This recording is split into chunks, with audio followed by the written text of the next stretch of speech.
Shalom, shalom, peuple de Dieu, shalom, je vous bénis par le nom puissant de Jésus-Christ. Aujourd'hui, on va parler du temple. Qu'est-ce que c'est le temple? Le temple, c'est le bâtiment ou le temple, selon la parole de Dieu, c'est notre corps. Nous sommes le temple du Saint-Esprit. Pour commencer, je vais lire la parole de Dieu. Ésaïe 66, chapitre 66, versets 1 à 2. Je lis la parole de Dieu.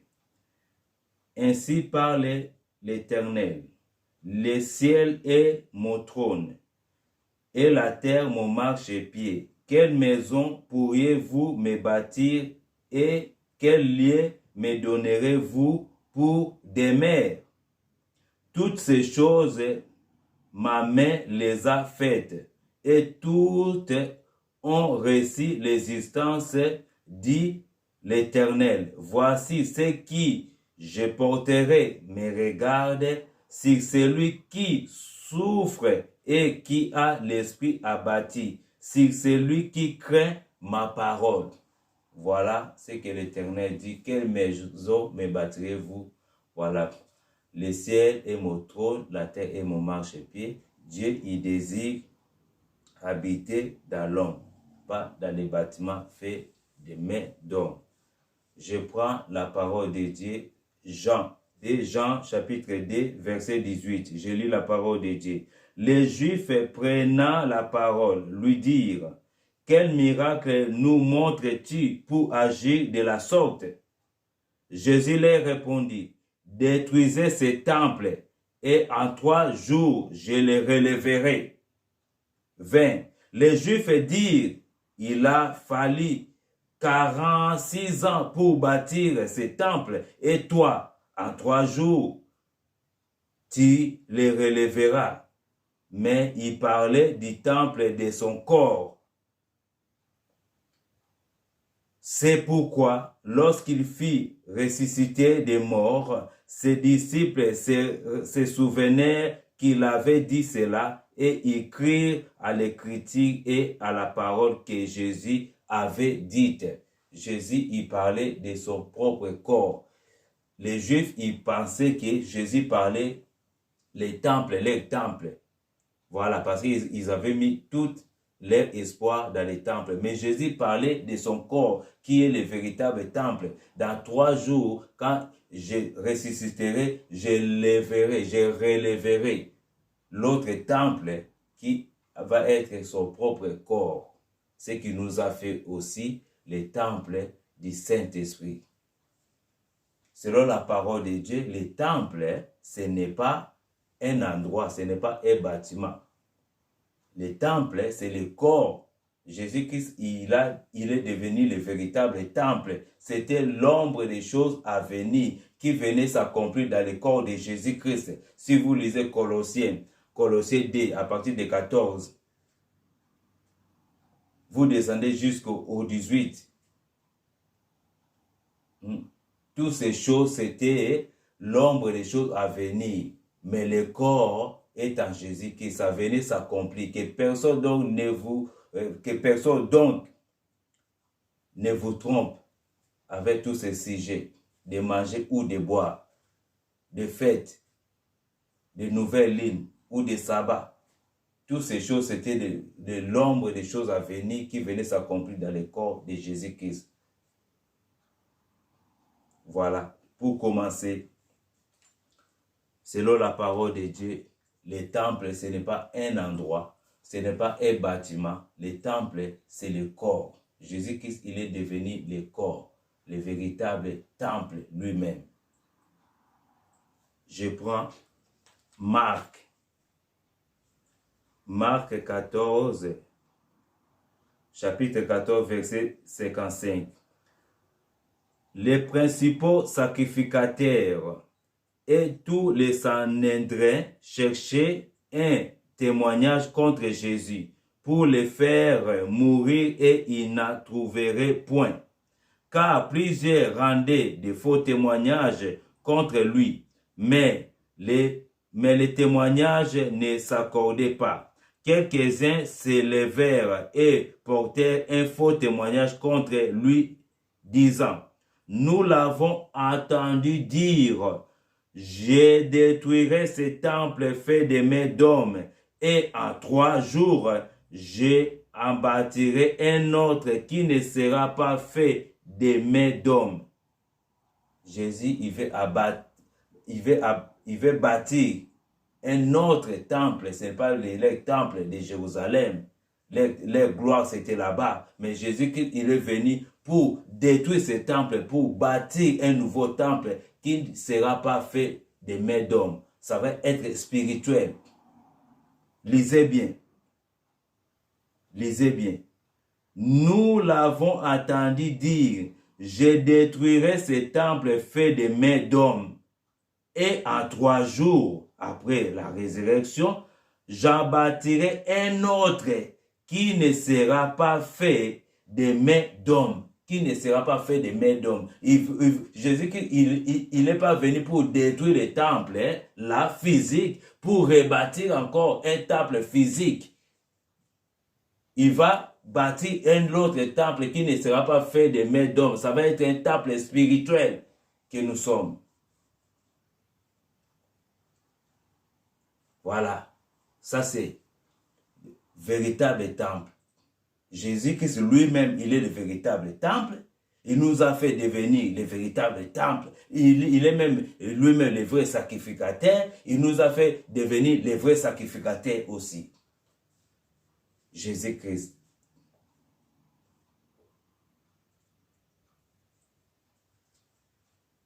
Un Pierre, chapitre 2, verset 4.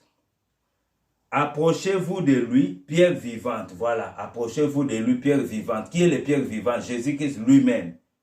Il a bâti son propre corps. Il est le véritable temple. Il est les pierres vivantes. Approchez-vous de lui, pierre vivante, rejetée par les hommes, mais choisie et précieuse devant Dieu. Vous rappelez-vous, Jean 1, il est venu chez les siens n'ont le pas reçu, mais tous ceux qui l'ont reçu, il a donné le pouvoir de devenir enfants de Dieu, lesquels qui sont nés, non de la chair ni du sang, par Dieu, par le Saint-Esprit. 5. Et vous-même, comme des pierres vivantes. Voilà, et vous-même comme des pierres vivantes. Qui nous a fait le corps, qui nous a fait les temples, qui nous a fait les pierres vivantes? Jésus-Christ. Quand on devient chrétien, nous devenons le véritable temple. Comme dans 1 Corinthiens 6, 19. Et vous-même, comme des pierres vivantes, comme Jésus-Christ lui-même, nous aussi nous devenons les pierres vivantes. Édifiez-vous pour former une maison spirituelle. Voilà ce que nous devenons. Voilà. Et vous-même, comme une pierre vivante, comme des pierres vivantes. Qu'est-ce que nous devenons? Nous édifions pour former une maison spirituelle. Voilà, nous devenons le véritable temple. Un seul sacerdoce, afin d'offrir des victimes spirituelles agréables à Dieu par Jésus-Christ. Voilà ce que nous devenons après la conversion. Après la conversion, nous devenons les véritables temples selon la parole de Dieu. On va lire, j'ai un texte que je vais partager avec vous. Et vous-même, comme des pierres vivantes, édifiez-vous pour former une maison spirituelle, un saint sacerdoce, tu es le véritable sacrificateur, afin d'offrir des victimes spirituelles agréables à Dieu par Jésus-Christ. Voilà, le véritable temple, c'est toi. Éphésiens 2. Éphésiens 2 à partir de 20. Éphésiens chapitre 2, verset 20. Vous avez été édifiés sur le fondement des apôtres et des prophètes, Jésus-Christ lui-même étant la pierre angulaire. En lui, tout l'édifice bien coordonné s'élève pour être un temple saint dans le Seigneur. Voilà ce que nous devenons. Un édifice bien coordonné s'élève pour être un temple saint dans le Seigneur. Voilà, tu es le véritable temple. Ce n'est pas, oui, tu peux aller voir les gens, oui, les frères, c'est oui, mais attention à la manipulation, parce que là-bas, Dieu habite là-bas. Dieu est en toi, tu es le véritable temple, tu peux avoir une communication réelle, directe. C'est pour cela que Jésus a dit à la femme samaritaine, ce n'est plus dans la montagne, ce n'est plus à Jérusalem. Jérusalem, c'est le temple de la gloire là. Il y avait la gloire là-bas. Mais Jésus-Christ a dit, c'est fini. Je vais bâtir moi-même maintenant le véritable temple. C'est fini. Maintenant, les vrais adorateurs adoreront le Père en esprit et en vérité. C'est pour cela qu'il a dit, moi je relèverai les temples. Les temples là, ça va pas être bâti de la main d'homme. Mais ça va être spirituel. La femme samaritaine, elle croyait que c'est dans leur montagne. Elle croyait que c'était à Jérusalem. Jésus, il a dit, femme, l'heure est venue. Ce n'est plus dans la montagne. Ce n'est plus, oh, alléluia, à Jérusalem. Maintenant, les véritables adorateurs adoreront le Père en esprit et en vérité. Si tu crois, tu vas devenir le véritable temple. Tu vas devenir véritable temple. Jésus, il veut habiter en toi. Il veut vivre avec toi. Il veut marcher avec toi. Le véritable temple, selon la parole de Dieu, ce n'est pas un endroit. Le confinement nous a prouvé. Quand on était enfermé, Dieu était où? Où était-il? Quelque part, dans une maison, où écrit un nom quelque part, une maison, non. Le confinement nous a prouvé la parole de Dieu et la vérité. Le confinement nous a prouvé. Les bâtiments, Dieu n'habite pas là-bas. Et oh, alléluia. Ésaïe 66. Oh, quelle maison me bâtirez-vous? Le ciel est mon trône. La terre est mon marchepied. Le confinement nous a prouvé. L'église, qui on peut aller voir les frères et sœurs. Mais ce n'est pas des vrais bâtiments. Le vrai bâtiment, c'est ton corps. Le temple que Dieu veut habiter, ce n'est pas un endroit où il y a le nom de quelqu'un qui va vous manipuler. C'est fini la récréation.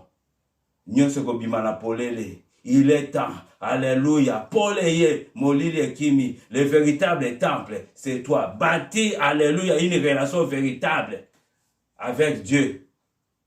Dieu, il va habiter en toi. Dieu, il veut revenir. Le Saint-Esprit, il va habiter en toi. Il veut collaborer. Avoir une relation pire, saint.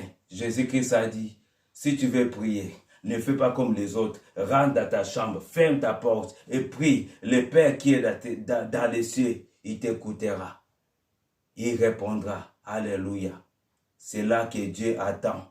Alléluia. Il est avec toi. Il est en communication avec toi. Ce n'est pas mauvais. Tu peux aller voir des frères et sœurs. Mais attention, s'il y a la manipulation, attention, tu peux rester chez toi. Tu vas avoir une vraie relation avec Dieu. Même si, voilà, tu ne vas pas quelque part. Mais bâtir une vraie relation avec Dieu. Voilà, c'est ça que Dieu veut. Dieu, il veut marcher avec toi tous les jours. Voilà, c'est qu'il veut habiter en toi. Dans un endroit là-bas, je ne sais pas où tu fréquentes. Il ne faut pas être dans une manipulation que Dieu habite là-bas. Si je ne vais pas là-bas, ou voilà, tout ça, il y a des menaces. Non. Voilà, Dieu n'habite pas dans la maison faite des mains d'hommes. Dieu lui-même, Jésus-Christ, il a construit une maison, alléluia, spirituelle. C'est ton corps. Il va avoir une vie réelle, une relation réelle avec lui. Alléluia. Je vais partager un texte qui est, alléluia, avec moi ici. Je conseillerais, ça c'est vraiment un livre que tous les chrétiens, ils doivent en avoir. Vraiment, c'est un livre que j'ai cherché, mais je l'ai trouvé sur Google. Vous pouvez taper sur Google, taper le christianisme paganisé. Voilà, et c'est magnifique. Vous allez trouver beaucoup de sujets, les temples, voilà, les dîmes et tout ça, les habits sacerdotaux, tout, voilà, les repas du Seigneur, vous allez comprendre beaucoup de choses, que des choses que nous pratiquons, ce n'est pas biblique. Voilà, je vous conseille de les trouver sur Google. Voilà, le christianisme paganisé. Voilà, je vais lire pour vous. Je vais ici. Je vais lire pour vous. Je cite. Les bâtiments d'église commençaient par Constantine autour de 327. Les premiers bâtiments d'église ont été modélés d'après les basiliques romaines qui ont été modélées après les temples grecs. Ils ont copié des païens. Espace sacré, les chrétiens ont emprunté cette idée aux païens au IIe et au IIIe siècle. Les endroits d'enterrement des martyrs ont été considérés comme sacrés. 4e siècle, les bâtiments d'église ont été érigés sur ces endroits d'enterrement, de ce fait créant les bâtiments sacrés. Voilà, ils ont commencé déjà à bâtir des églises dans des endroits d'enterrement, des endroits où il y avait des morts. Voilà, comme des églises catholiques. Quand vous voyez les églises catholiques, c'est bâti, voilà, dans des cimetières. Voilà, il y a des corps, il y a des morts là-bas, il y a les sangs. Et voilà, ils ont bâti les bâtiments dans les sangs. Il y a les cimetières. Partout, tu vois l'église catholique, il y a comment le fondement, c'est les cimetières, et à côté, il y a les cimetières. Vous pouvez voir partout dans le monde. Voilà, la personne qui a bâti l'église bâtiment, qui a commencé ça, c'est Constantin. Voilà, c'est lui qui a bâti ça et ça s'était devenu politiquement, ils ont bâti ça partout dans le monde entier. Voilà, et nous avons aussi des églises catholiques, c'est pareil, c'est l'église, c'est politique et tout ça, ils ont bâti ça partout, c'est l'église, voilà, païenne. Voilà, je vais lire encore pour vous.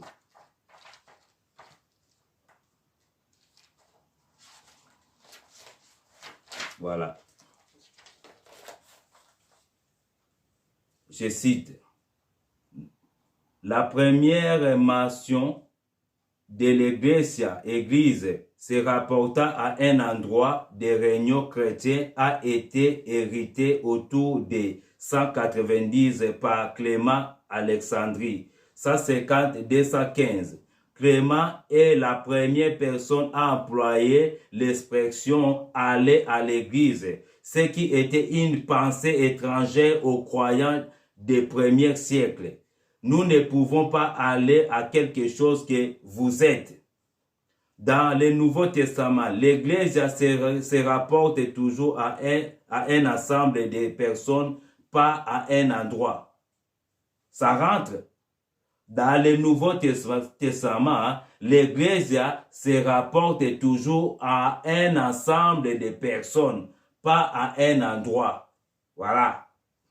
Je continue. Néanmoins, la référence de Clément, aller à l'église, ne se réfère pas à un bâtiment particulier pour le culte. Elle se rapporte plutôt à une maison privée que les chrétiens du IIe siècle employaient pour leurs réunions. Les chrétiens n'ont pas érigé des bâtiments particuliers pour le culte avant premier Constantin. Au IVe siècle, non plus avait-il une casque sacerdotale particulière mise à part pour le service de Dieu. Au lieu de cela, chaque croyant s'identifiait comme prêtre de Dieu. Chaque croyant s'identifiait comme prêtre de Dieu. C'est ce qu'on vient de lire. Éphésiens 2, 19 à 22. 1 Pierre 2, 4 à 5. Tu deviens le prêtre. Jésus qui nous a fait devenir. Si tu lis Apocalypse 1, 6, Apocalypse 5, 10. Voilà, Jésus qui nous a fait devenir les sacrificateurs. Le rideau est coupé en deux. Aujourd'hui, nous pouvons rentrer. On peut rentrer dans les lieux très saints. Tu peux rentrer. Tu es devenu toi-même le sacrificateur. Voilà. mon frère, ma sœur. Les premiers chrétiens ont été éliminés les sacrifices. Qu'ils avaient compris que le sacrifice vrai et final, le Christ, était venu. Les seuls sacrifices qui offraient étaient les sacrifices spirituels de louange et des actions de grâce. Voilà. Dans le Nouveau Testament, quand ils ont compris, Ancien Testament, c'était les sacrifices. Voilà, c'était la loi cérémonielle, a été finie. Jésus-Christ a cloué ça à la croix. Maintenant, dans le Nouveau Testament, les chrétiens, les croyants, qu'est-ce qu'ils faisaient? Alléluia. Les premiers chrétiens ont également éliminé les sacrifices. Il n'y a plus de sacrifices à faire. Alléluia. Ils avaient compris que les sacrifices vrais et finaux, le Christ est venu. Jésus-Christ a tout accompli. C'était les choses à venir, l'ombre des choses à venir qui venaient s'accomplir dans le corps de Jésus-Christ. Il a tout accompli. Tous les sacrifices cérémoniels. Voilà. Il a accompli. Les sabbats, tout ça, les fêtes des sabbats, les fêtes des lignes, toutes ces fêtes-là, des dîmes, tout ça là. Jésus-Christ a accompli ça à la croix. Maintenant, qu'est-ce que nous avons maintenant à faire? Qu'est-ce que nous avons à faire maintenant? Les seuls sacrifices qui offraient étaient les sacrifices spirituels de louange et des actions de grâce. Voilà ce que nous allons faire maintenant. Nos vies maintenant, c'est offrir des sacrifices spirituels de louange, des actions de grâce. À Dieu, gloire à Dieu. Voilà ce que nous devenons maintenant, les vrais sacrificateurs, les vrais corps. Voilà, tu peux aller, si tu veux voir des frères et sœurs, c'est pas un problème, mais attention, la manipulation. Oui, comment il le verset là, tout ça là, il faut pas, tout ça, aucune église, je sais pas quoi là, tout ça là, assemblée, je sais pas, toutes ces histoires là. Pour que tu reviennes donner l'argent, toutes ces histoires là. Voilà, tu es le véritable temple. Pourquoi olingi ozala esclave ya moto lokola yo pona makambo nzambe? Yesu akufa pona moto nyonso. Sois libéré, sois libéré. Dieu est jaloux, il partage pas sa gloire. Mais le salut est individuel. Landande nzambe. Pourquoi olingi ozala esclave ya moto lokola yo pona makambo nzambe? O Yesu akufa pona moto nyonso, alobi crois seulement et tu seras sauvé. Ba esclave bakomona nzambe te, sois libéré pour mona nzambe. Oh Dieu jaloux, il partage pas sa gloire. Le salut est individuel, landande nzambe.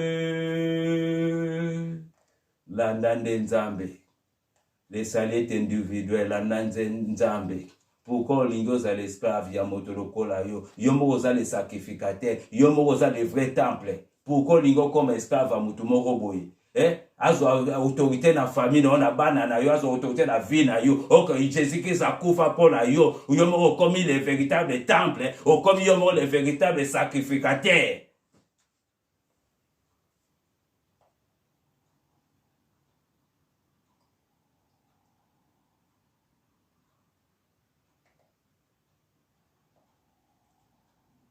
Non plus avait-il une casque sacerdotale particulière mise à part pour le service de Dieu.